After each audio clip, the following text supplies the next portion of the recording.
አምላክና ሳይንስ ጠላቶች ናቸውን? በሳይንስ ክፍለ ጊዜ አስተማሪህ ስለ ፈጣሪ ለምን እንደማያነሳ አስበህ ታውቃለህን?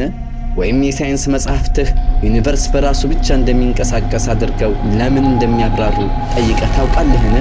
ይህ የመጀመሪያው ክፍል እውነትን ለመፈለግ ወደ ኋላ እንጓዛለን። ከአርስቶትል እስከ ጋሊዮ፣ ከኒውተን እስከ ዘመናዊ አምላክ የለሽ ሳይንስ እዚህ እንዴት ደረስን? ከሁሉም በላይ ደግሞ እኛ እንደ ሙስሊም እምነትና ምክንያታዊነት የሚገናኙበት ትክክለኛ መንገድ እንዴት መልሰን ማግኘት እንችላለን? የዚህን ወሳኝ ታሪክ መነሻና መድረሻ ለመረዳት ቪዲዮውን እስከ ፍጻሜው በትኩረት ተከታተሉ። ለቻናላችን አዲስ ከሆኑም ሰብስክራይብ በማድረግ ቤተሰብ ይሁኑ። ይህ ዕውቀት ሌሎችም እንዲዳረስ ላይክ እና ሼር ማድረግዎን አይርሱ። ወደ የአላህ ኮስሞስ የመጀመሪያው ክፍል እንኳን በደህና መጣችሁ። መልካም ቆይታ።